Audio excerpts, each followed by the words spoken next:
345 litre, হ্যাঁ 345 mirror জবা দিয়ে শুরু করতেছি, মানে এক্সক্লুসিভ কালেকশন 345 লিটার, কিন্তু মানে এক্সট্রা অর্ডিনারি। হ্যাঁ কেউ ডিপ নিচে প্রয়োজন হলে এটা দেখতে পারেন, উপরে নরমাল নিচে ডিপ, দেখেন হিউজ পরিমাণ জায়গা আছে, একটা দুইটা তিনটা চারটা। আমি চাইলে এই কেউ যদি চায় ডয়ার গুলো ছাড়াও সেই ইউজ করতে পারবে, ই করা আছে, সেলফ সিস্টেম করা আছে দেখেন। আচ্ছা, কেউ চাইলে ডয়ার ছাড়াও ইউজ করতে পারবে, ডয়ার গুলো বেশ বড় বড়, বিশাল বড়, ঠিক আছে, একটা ডয়ারে অনেক কিছু রাখতে পারে, অনেক বড় একটা ফ্রিজ, এবং নরমালটা দেখেন অনেক বড়, হ্যাঁ বিশাল বড় নরমাল, ডিপ এবং নরমাল সাইজ বিশাল বড়, মনে হয় 50-50 এবং মিররের মধ্যে জবা সবচেয়ে কালেকশন আর কি।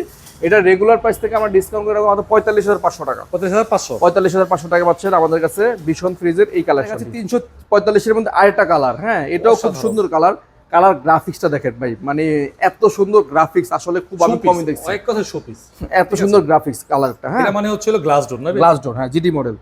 এটা উপরে নরমাল নিচে ডিপ, ঠিক আছে, এটা খুব সুন্দর। এই যে দেখেন এই যে পকেটটা, এবং প্রতিটা ডয়ার ছাড়াও আপনারা চাইলে ইউজ করতে পারবেন, ডয়ারগুলো খুলে ইউজ করতে পারবেন, খুব সুন্দর। মানে দুটোটা পাশাপাশি রাখছেন, একটা গ্লাস ডোর একটা মিরর। হ্যাঁ এটার মধ্যে আরেকটা কালার আছে, ব্ল্যাক কালার আমাদের কাছে আছে। ও ব্ল্যাক আছে, হ্যাঁ এটা আমাদের রেগুলার প্রাইস থেকে রাখবো মাত্র 44,500 টাকা, মানে 1000 টাকা ডিফারেন্স, 1000 টাকা মিররের কারণে 1000 টাকা ডিফারেন্স, 44 অনেক বড় ফ্রিজ, 44,500 টাকা, 500 টাকা। ঠিক আছে।